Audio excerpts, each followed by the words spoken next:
So there it is. Chapter 3, Business Risk, Nature and Causes. व्यवसायिक जोखिम, प्रकृति एवं कारण. When we were discussing chapter 2, in that chapter उद्योग, वाणिज्य और व्यापार, ये सब डिस्कस करने के बाद उद्योग, वाणिज्य और व्यापार में क्या अंतर है वो टॉपिक आपके लिए छोड़ रहा हूं, क्योंकि उद्योग पे बात हो चुकी है, वाणिज्य पे बात हो चुकी है, इंडस्ट्री पे बात हो चुकी है, कॉमर्स पे बात हो चुकी है, व्यापार ट्रेड पे बात हो चुकी है. तो वो तीनों के बीच में जो अंतर है वो काम मैं आपके लिए छोड़ रहा हूं, because we have discussed everything in that topic. Now व्यावसायिक जोखिम. अगर जोखिम की बात करें, जब हम चलते हैं, मैं व्यावसायिक जोखिम की बात नहीं कर रहा हूं, मैं सिर्फ जोखिम की बात कर रहा हूं. जब हम चलते हैं उसमें भी जोखिम है. जोखिम कैसा? आप गिर सकते हैं, आपके पांव की हड्डी टूट सकती है. यानी इस अर्थ के ऊपर जितनी भी क्रियाएं हो रही हैं उन सब में जोखिम निहित है. आपके किचन में गैस का सिलेंडर रखा हुआ है, वो ब्लास्ट हो सकता है. होता नहीं है, सुरक्षा मापदंडों के हिसाब से बनाया होता है. आपके सिर के ऊपर पंखा चल रहा है, गिर जाए आपके सिर पे, कुछ भी हो सकता है. तो जोखिम तो है उसमें. आप चल रहे हैं, आपको कोई गाड़ी कुचल जाए, तो इस तरह say anything can happen at any given time. व्यवसाय के साथ भी ऐसा ही है. अगर बात व्यवसायिक जोखिम की करें तो यहां भी जो व्यवसायिक उपक्रम अलग अलग किस्म की क्रियाएं व्यवसाय से संबंधित कर रहा है और माल का उत्पादन कर रहा है, मशीनें इंस्टॉल कर रहा है, माल, मशीनरी, ये सब चीजों में डिफेक्ट आ सकता है, हानि हो सकती है. तो व्यवसायिक जोखिम पैदा होता है. प्रकृति और कारण की बात करेंगे यहां इस अध्याय में. बिजनेस रिस्क, इसका नेचर क्या है और इसके कॉजेज क्या हैं, उनकी चर्चा करेंगे. तो पहले बात कर लेते हैं इसकी जो परिभाषा है. व्यावसायिक जोखिम से अभिप्राय क्या रहता है? अनिश्चितताओं के कारण व्यवसाय में अपर्याप्त लाभ अथवा हानि की संभावना से है. अब एक और बात जो व्यावसायिक जोखिम के बारे में कही जा सकती है, अनिश्चितता जोखिम की जन्मदाता है. Uncertainty is the mother of risk. क्या मतलब हुआ इसका? व्हीलर ने कहा कि जोखिम हानि का संयोग है या किसी प्रतिकूल घटना के घटित होने की संभावना है. तो जोखिम तो है, व्यावसायिक जोखिम. और क्यों है? अनिश्चितताओं के कारण. क्योंकि व्यवसाय जब हम चलाएंगे वो भविष्य की बात हो रही है और भविष्य हमेशा अनिश्चित है. कल क्या होने वाला है कुछ कहा नहीं जा सकता. तो इसी कड़ी में आगे बढ़ते हुए बात करेंगे व्यावसायिक जोखिमों की प्रकृति की. नेचर ऑफ बिजनेस रिस्क क्या है? इसमें जैसा कि पहले कहा जा चुका, किसी भी व्यवसाय को समाज के अंदर काम करना होता है, वो भविष्य की बात करता है और भविष्य अनिश्चित होता है। इसलिए व्यावसायिक उपक्रम को चलाते हुए बहुत सारी समस्याओं से जूझते हुए आइए जानने का प्रयास करें कि व्यावसायिक जोखिम की प्रकृति क्या है। पहला पॉइंट लेते हैं, जोखिम अनिश्चितताओं का परिणाम है। क्योंकि कल जो है उसके बारे में कुछ भी नहीं कहा जा सकता, अनसर्टेनिटी है उसके बारे में, सर्टेनिटी नहीं है, निश्चितता नहीं है। लिहाजा जोखिम अनिश्चितताओं का परिणाम है और risk is the result of uncertainty. और किसके कारण अनसर्टेनिटी है? पहला, व्यावसायिक जो जोखिम है उसमें पहला कारक होता है मानवीय अनिश्चितता। अब मानवों के द्वारा होता है, हड़ताल हो सकती है, चोरी हो सकती है, ये मानवीय अनिश्चितता हुई। दूसरा इसी में व्यावसायिक अनिश्चितता, जैसे आपने मांग का गलत अनुमान लगा लिया कि आप जो उत्पाद बना रहे हैं अपनी कंपनी में, और आप एक कैलकुलेशन सी करते हैं कि इतना माल आने वाले समय में खपत हो जाएगी, इसकी मार्केट में जाकर ये बिक जाएगा, वो आपका जो अनुमान है वो गलत हो जाए। दूसरी बात, कीमतों में चेंज हो जाए, परिवर्तन हो जाए। कैसे हो जाए? क्योंकि व्यवसाय समाज में चलता है और आपके साथ उसी उत्पाद को बनाने वाले बहुत सी कंपनीज होती हैं, बहुत सारे व्यावसायिक उपक्रम उस प्रोडक्ट को बना रहे होते हैं। तो हो सकता है कि वो अपने उत्पाद का, अपने प्रोडक्ट का रेट कम कर दें। तो यहाँ जो चेंज इन प्राइस होगा, मूल्यों में जो परिवर्तन होगा, वो आपके व्यवसाय में जो आपकी गणना है उसको गलत साबित कर देता है। तो मांग का गलत आकलन किया आपने, अनुमान लगाया, और दूसरा मूल्यों में परिवर्तन होने से भी आपके उस उपक्रम में अनिश्चितता आ जाती है। तीसरा है प्राकृतिक अनिश्चितता, ये नेचुरल अनसर्टेनिटी है। मान लो भूकंप आ जाए, सूखा पड़ जाए, महामारी पड़ जाए, कोविड की तरह, कोविड-19 की तरह, तो ये इनके बारे में कुछ कहा नहीं जा सकता। कब तक चलेगी ये भी कोई तय नहीं है। तो जैसे आज के दौर में सारा जो कामकाज है वो ठप पड़ा हुआ है, तो शायद 6 महीने पहले किसी को ये मालूम नहीं था कि ऐसी परिस्थितियां होंगी। तो आप देख ही रहे हैं कि वर्तमान में जितने भी व्यावसायिक उपक्रम हैं पूरी दुनिया में लगभग, वो ऑलमोस्ट ठप पड़े हुए हैं। तो यही एक महामारी की अनिश्चितता है। दूसरा जो व्यावसायिक जोखिमों की प्रकृति में पॉइंट डिस्कस करने जा रहा हूं वो है जोखिम से बचा नहीं जा सकता, रिस्क इज अनअवॉइडेबल। अब हर चीज में रिस्क इन्वॉल्व है और जोखिम हर व्यावसायिक उपक्रम में एक बड़ा प्रश्न रहता है व्यवसाय को चलाने के लिए। लेकिन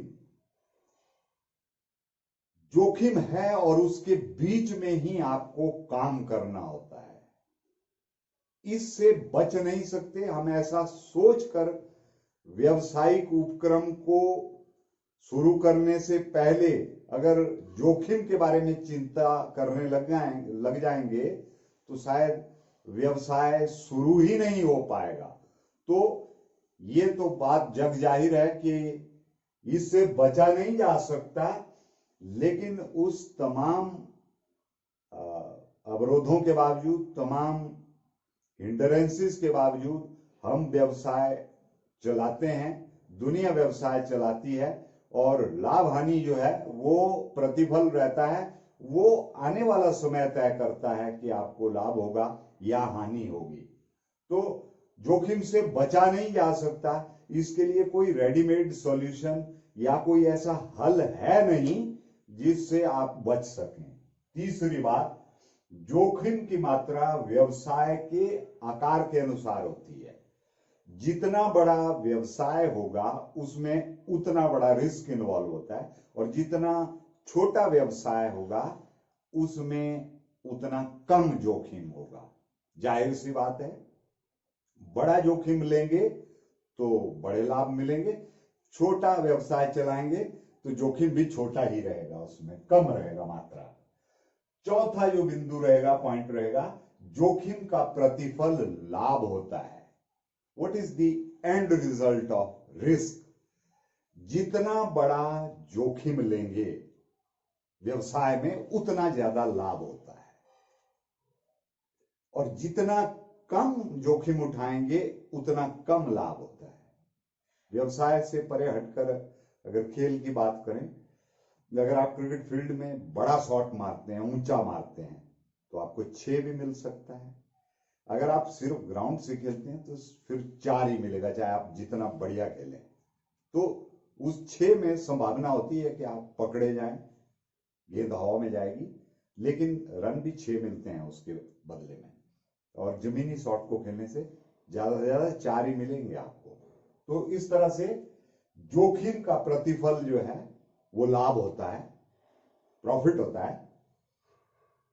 आखिरी बिंदु जो हम डिस्कस करना चाहेंगे व्यवसायिक जोखिम की प्रकृति में, वो है व्यवसाय की प्रकृति पर जोखिम की मात्रा निर्भर करती है कि आप किस तरह का व्यवसाय कर रहे हैं। अगर आप आटा, चावल, दालें, इस तरह की चीजें बेच रहे हैं तो जाहिर है कि वो जल्दी खराब होती नहीं है, इसमें जोखिम कम है, तो यहां हानि की संभावना कम है। लेकिन इसके बजाय आप एक ऐसे प्रोडक्ट्स बेच रहे हैं जिनकी प्रकृति नाशवान है। हरी सब्जियां हैं, फल हैं, दूध, दही, ये चीजें जो है एक लिमिटेड समय तक अगर उस दौर में बिक गई तो बेहतर, नहीं तो वो सूख जाएंगी, खराब हो जाएंगी, सड़ जाएंगी। तो जो नाशवान प्रकृति की वस्तुएं हैं, पेरिसेबल गुड्स जिन्हें कहते हैं, अगर आप उस तरह का व्यवसाय करते हैं तो आप जोखिम ज्यादा ले रहे हैं। तो ये बात देखने योग्य होती है। तो ये थे व्यवसायिक जोखिम की प्रकृति के बारे में हमारे पास 5 पॉइंट्स। अब मैं बढ़ रहा हूं व्यवसायिक जोखिम के कारण, what are the causes of business risk, and ये उत्पन्न कैसे होता है, ये बात हम डिस्कस करने जा रहे हैं, और एक एक करके पॉइंट्स लेंगे। पहला है नेचुरल कॉजेस, प्राकृतिक कारण। अब जब बात व्यवसायिक उपक्रम की हो रही है, व्यवसाय समाज में चलता है, ये वैक्यूम में तो चलता नहीं, और व्यवसाय जो है वो आने वाले समय की मांग को ध्यान में रखते हुए, ग्राहक की जो रुचि है उसके अनुसार आप उत्पाद बनाते हैं कि आजकल मार्केट में किस चीज की डिमांड क्या चल रही है। तो उस हिसाब से व्यावसायिक उपक्रम अपने प्रोडक्ट्स को तैयार करता है और उनको मार्केट में लॉन्च करता है, और वो साधारण ग्राहक तक वो चीजें पहुंचती हैं। अब व्यावसायिक उपक्रम पहले ये कोशिश करते हैं, वो एक सर्वे करते हैं फील्ड में जाकर के कि कौन सा प्रोडक्ट, जिस भी फील्ड में वो काम कर रहे हैं, मसलन आप बिस्किट बना रहे हैं, आप जूते बना रहे हैं, आप मोजे बना रहे हैं, आप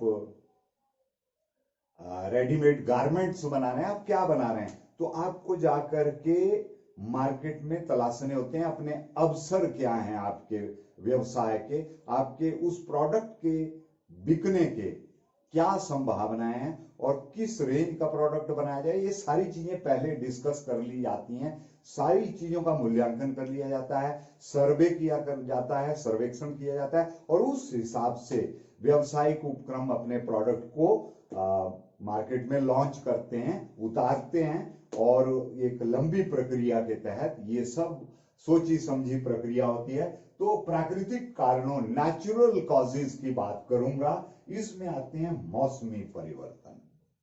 मौसमी परिवर्तनों में कौन सी चीजें डिस्कस की जाएंगी?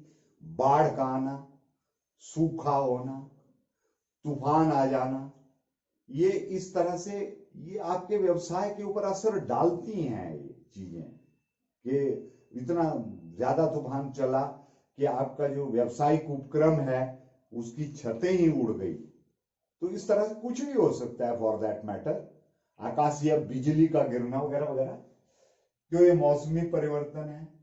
फिर भूगर्भ में होने वाले परिवर्तन है, जैसे भूकंप आ गया। भूकंप एक झटके में बने बनाए सारे उस व्यवसाय को, उन इमारतों को वो ढेर कर देगा एक झटके में। तो ये भूगर्भ में होने वाले परिवर्तन है, सुनामी है। अन्य प्राकृतिक प्रकोप हैं, कई और प्राकृतिक प्रकोप हैं, आग लग गई, आकाशीय बिजली गिर गई। तो इस तरह से और कई प्रकोप हैं जो प्रकृति हमें दे सकती है। और सबसे बड़ा प्रकोप जो है वो आज की दुनिया में जो चल रहा है, वो कोरोना वायरस के कारण सारी चीजें ठप पड़ी हुई हैं। तो ये अन्य प्राकृतिक प्रकोप है। और एक वायरस जो है उसने सारी दुनिया को घर में लॉक करके रख दिया है। सरकारें मजबूर हैं, मानवता जो है उनके पास इसका कोई इलाज नहीं है। तो ये भी एक प्राकृतिक प्रकोप में ही माना जा सकता है। दूसरा मानवीय कारण होते हैं, जो व्यावसायिक जोखिम के कारणों की जब बात कर रहे हैं, अब मानव के द्वारा जो जनित होते हैं, जिनका पैदा करने वाला मानव होता है। पहला है कर्मचारियों की बेईमानी। जो कर्मचारी व्यावसायिक उपक्रम में कामकाज में लगे हुए हैं, वही वहां पर अगर चोरी करने लग जाएं, कैश चुराना शुरू कर दें, वस्तुएं चुराना शुरू कर दें, तो जाहिर है कि व्यवसाय के लिए तो बहुत बड़ा जोखिम होता ही है। दूसरा है ग्राहकों की बेईमानी। ग्राहक भी माल खरीदने के लिए पहुंचता है और चुपके से माल को दबा लेता है और बगैर पेमेंट दिए हुए वहां से निकल जाता है। तो ये भी बहुत बड़ा रिस्क है। तो खैर उसके लिए प्रावधान है, सीसीटीवी कैमरास लगे हुए हैं, लेकिन जोखिम तो बना हुआ है, हर जगह नहीं है वो भी। हड़ताल व तालाबंदी हो सकती है, कर्मचारी हड़ताल कर सकते हैं, कुछ मांगे उनकी नहीं मांगी जाती तो व्यावसायिक उपक्रम में ताला लग जाता है। तो ये भी व्यवसाय के लिए बहुत बड़ा जोखिम रहता है। असावधानी से काम करना, जो कर्मचारी आपने वहां पर नियुक्त किए हैं वो सावधानी नहीं बरतते हैं, मशीनों को ठीक से हैंडल नहीं करते, मशीन गर्म हो गई है उसको थोड़ी देर के लिए बंद करना है, उस चीज पे वो गौर नहीं करते, हो सकता है मशीन जल जाए। तो ये असावधानियों में शामिल किया जाता है। इस तरह से काम चलता है और इसका व्यवसाय के ऊपर बहुत बड़ा जोखिम उत्पन्न होता है। ये हुए मानवीय कारणों की बात। अब हम आर्थिक कारणों की बात करेंगे, इकोनॉमिक कॉजेज की। उसमें फैशन में परिवर्तन है, चेंज हो जाता है, ट्रेंड ही चेंज हो जाता है। कि मान लो लड़के जो हैं जो पैंट पहन रहे हैं उसकी नीचे से जो बॉटम है वो उसकी विड्थ जो है वो और नैरो हो गई, और नैरो हो गई। तो आपने जो प्रोडक्ट बनाया है जो स्टॉक में है उसकी विड्थ ज्यादा है, वो बिकेगा नहीं। अगर आपका माल बिकेगा नहीं, स्टॉक में ज्यादा माल फंस गया, तो व्यवसायिक जोखिम है वो सीधे तौर पर आपको हानि का न्योता देता है। तो और फैशन जो है वो समाज में बदलता रहता है। एवरीबडी नोज कि फैशन जो है वो स्थिर नहीं रहता है, सदा सर्वदा एक जैसा फैशन नहीं रहता। कभी चीजों की डिमांड किस तरह से होती है, कभी किस तरह से होती है, तो वो ट्रेंड को देखकर उस समय के अनुसार आपको प्रोडक्ट बनाने पड़ते हैं। दूसरा है मूल्यों में परिवर्तन। अब मूल्यों में परिवर्तन आपने फिक्स किया हुआ है, आप जो प्रोडक्ट बना रहे हैं, लेकिन उसी काम को बहुत सारे व्यावसायिक उपक्रम करते हैं। वो मार्केट में कम दाम के साथ उसी चीज को या उसका विकल्प उतार देते हैं। तो जाहिर है कि ग्राहक आपकी महंगी चीज को क्यों खरीदेगा, तो वो सस्ती चीज की ओर जाएगा। और इस तरह से आपकी जो योजना है वो पूरी की पूरी धरी की धरी रह जाएगी, आपकी योजना फेल हो जाती है। तो इस तरह से मूल्यों में परिवर्तन भी व्यवसायिक जोखिम को उत्पन्न करता है। तीसरा है प्रतियोगिता का प्रभाव। प्रतियोगिता में भी इसी बात की चर्चा की जा सकती है कि आप अकेले नहीं हैं जो व्यवसायिक उपक्रम चला रहे हैं और उत्पाद चीजें बनाकर समाज में बेच रहे हैं। आपके साथ आपको बहुत सारे प्रतियोगियों का, कॉम्पिटिटर्स का सामना करना पड़ेगा। और आपके कॉम्पिटिटर जो हैं वो कम दाम में आपसे भी बढ़िया क्वालिटी की चीज बनाकर अगर ग्राहकों को सौंपते हैं, ग्राहकों को ऑफर करते हैं, तो जाहिर है कि वो उस चीज की तरफ आकर्षित होंगे और आपके लिए बहुत बड़ा व्यवसायिक जोखिम उत्पन्न हो रहा है। और ग्राहकों को सुविधाएं प्रदान करना। आप जो प्रोडक्ट बेच रहे हैं, बेचने के बाद आप उसमें अगर कोई कमी निकलती है, उस भूल सुधार के लिए आपने कोई स्कीम लॉन्च नहीं की है, आपकी व्यावसायिक उपक्रम ने, आपकी कंपनी ने, तो आप और दूसरे जो आपके कॉम्पिटिटर्स हैं उन्होंने इस फील्ड में ये ऑफर दिया हुआ है ग्राहकों को कि हमारे प्रोडक्ट में अगर कोई कमी निकलती है तो हम इसको चेंज करेंगे, हम इसकी आफ्टर सेल सर्विस करेंगे, बेचने के बाद भी इतने महीनों तक या साल भर के समय तक, समय सीमा तक हम इस प्रोडक्ट के अंदर जो भी कमियां रहेंगी उनको दूर करने की आपको एक वारंटी देते हैं। तो वो भी एक बड़ा कारण हो सकता है। और चौथा जो दूसरे कारण हैं, मिसलेनियस कॉजेज हैं, उनके ऊपर भी चर्चा कर लेते हैं। प्राकृतिक कारण है, नेचुरल कॉजेज हैं। क्या है वो?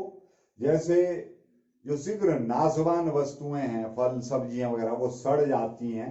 और मशीनों की जो घिसावट है वो भी एक बड़ा प्रश्न रहता है। मशीनें जो हैं वो आमतौर पे डेप्रिसिएशन होता है उनमें समय के साथ, और जो शीघ्र नाशवान वस्तुएं हैं वो सड़ वगैरह जाती हैं, तो अगर वो उतने समय में जल्दी बिकती नहीं है तो वो आपके लिए व्यवसायिक जोखिम को न्योता है। दूसरा है तकनीकी कारण कि आप मान लो पुरानी मशीनों से, जो ओल्ड फैशन्ड मशीनें हैं और बड़ी स्लो काम करती हैं, उनकी जगह नई तकनीक की फर्राटेदार मशीनें मार्केट में लॉन्च हो जाती हैं। और दूसरे आपके जो कॉम्पिटिटर्स हैं, आपके प्रतियोगी, वो उन मशीनों को जो नई तकनीक के साथ काम करती हैं और बड़ी तेजी से काम करती हैं और बेहतरीन क्वालिटी के उत्पाद तैयार करती हैं, तो वो चीजें जो हैं उन पुरानी मशीनों को आपको बदलना होता है नई मशीनों के साथ। तो भाई यहां भी व्यावसायिक जोखिम जो है वो किसी ना किसी रूप में उत्पन्न हो ही रहा है। फिर तीसरा है मैकेनिकल कॉजेज, यांत्रिक कारण। अब यहां पर क्या है कि जब फैक्ट्री में आप मशीनें लगाते हैं, और मशीनें तो आपने किसी कंपनी से खरीदी होती हैं, और मान लो दुर्भाग्य से कहीं ऐसा हुआ कि आपने जो मशीन खरीदी अपने व्यावसायिक उपक्रम को चलाने के लिए, उसमें जो मशीन है वो बनती बार ही उसमें फॉल्ट रह गया और वो मशीन आपको मिल गई। तो उसमें जो कमी रह गई है वो आपके लिए सिरदर्द बन सकती है। जैसे मान लो किसी फैक्ट्री में जो बॉयलर है वही चलते चलते उसमें ब्लास्ट हो जाए, तो आप तो जान सकते हैं कि कितना बड़ा नुकसान होगा, जान और माल दोनों चीजों का नुकसान होगा। तो ये मैकेनिकल कॉजेज हैं। चौथे हैं मैनेजरियल कॉजेज, प्रबंधकीय कारण। देखिए, किसी भी संस्था में जो प्रबंधक होता है उसका बहुत बड़ा रोल रहता है, और प्रबंधक अगर कुशल होगा, अगर वो चीजों को ठीक ढंग से प्रबंध कर लेगा और अपने आदमियों का, अपने संसाधनों का, सबका अच्छे से सदुपयोग करने में माहिर होगा और अपने काम को सुचारू रूप से चलाने में, निकलवाने में दक्ष होगा, तो वो व्यावसायिक उपक्रम वो बहुत बढ़िया काम करता है। और अगर आपका मैनेजर अकुशल हुआ, एफिशिएंट नहीं हुआ वो ज्यादा, तो भी व्यावसायिक जोखिम में वृद्धि होती है। तो आज का हमारा जो topic, short topic, business risk के ऊपर, नेचर एंड कॉजेज, इसमें आज के लिए बस इतना। यहीं पे मैं अपनी वाणी को विराम देता हूं और हम मिलेंगे आपके साथ एक नए चैप्टर के साथ और नए लेक्चर में। Till then, goodbye, stay home, stay safe.